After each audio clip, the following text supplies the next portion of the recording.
And the answer is 99% is mostly in brick and mortar. It's in their home or condo or whatever they own or have. That's what they're definitely relying on. All right, folks, so 1 in 4 Canadians are about to retire by 2030. That will create a massive real estate shift on top of what we already have. So for decades, Canadians have relied on their real estate portfolios, their homes, their investments. Why? Because they understood that they cannot survive based on their pension, right? So they relied on real estate, and when they retire, they sell it, they take the equity, they move to something smaller that makes sense, and life goes on. And at the end of the day, kids get a portion of that. I'll get into that in a second.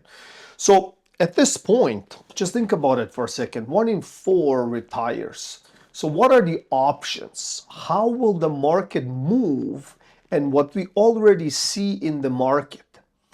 Sometimes you wonder, based on the massive inventory that we have in some pockets, especially around Toronto and GTA, you wonder why some homes that are much smaller in not so desirable neighborhoods or areas or towns or cities are fetching more money. And that's one of the reasons, and I'll give you an example quickly.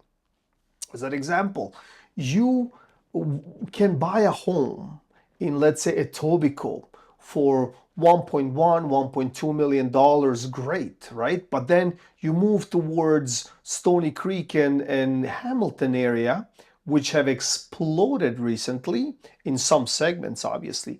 And some of these small bungalows are fetching $700,000, $800,000.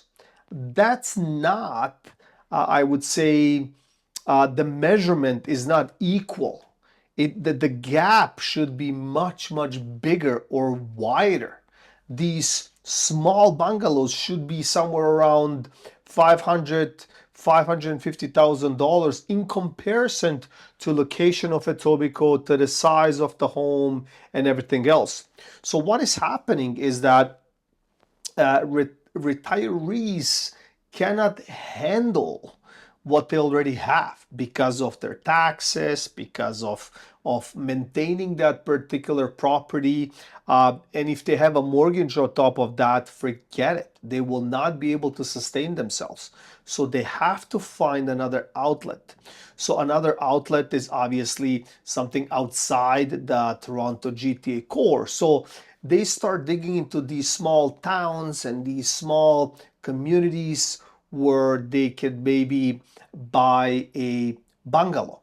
So now you have to put yourself in the shoes of these retirees. They have, I would say, certain criteria that they want to be in, right?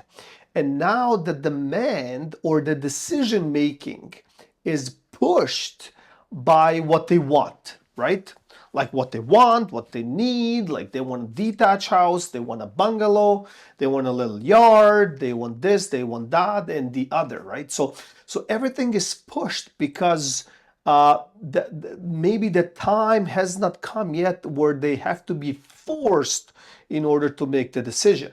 So once that starts happening, eventually in that trajectory, we will see more inventory and more rapid forced decisions, because if they cannot handle living in their house as a retiree, then they have to find another solution. So I think the next phase is that the new upcoming buyers cannot afford, based on their income, they will not be able to afford these homes that these retirees bought decades ago and now they're selling. And they need these funds to retire. So the newcomers, they cannot afford it. The new buyers cannot afford it. So what will happen, we will literally see a clash between these two classes, and both classes demand, right? Retirees, high pricing, and the entry level, low pricing. So it will clash at one point. I believe that many forced decisions will have to be made. And that's where you see markets kind of crash even more, like more pressure, more inventory, more problems. Some families can live together and they'll find that solution, like making a basement, living with their in-laws, living with their mom and dad, trying to make it work. But many will not be able to do that. So we also have another segment, and it's the condo segment. And most retirees, the ones especially that I work with at the moment, they don't care about condos. Too small. They don't like the elevators. Uh, they don't like to be in those boxes. They feel they worked for decades and they should have some kind of a freedom. And they deserve some kind of a freedom. And they're entitled to some kind of a freedom and luxury and things that they imagined in their head when they were younger. They want a garden. They would like to walk from their driveway right into their master bedroom because that's what they want, right? And nothing wrong with that. But at this moment, I think the entire sector is slowly breaking, and I don't think that we have the new future of buyers that can handle that transition for the retirees to exit with enough money that they can buy, have enough savings, and continue to live happily, I would say, in their retirement. And another study showed that most Canadians don't have more than $5,000 in savings. Like that, like where's the money? And the answer is 99%. Like from my experience, the experience that I have is mostly in brick and mortar. It's in their home or condo or whatever they own or have.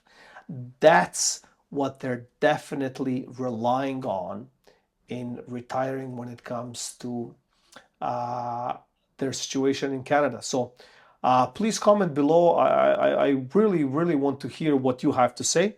I hope you gained some value out of this video, and I'll see you in the next one.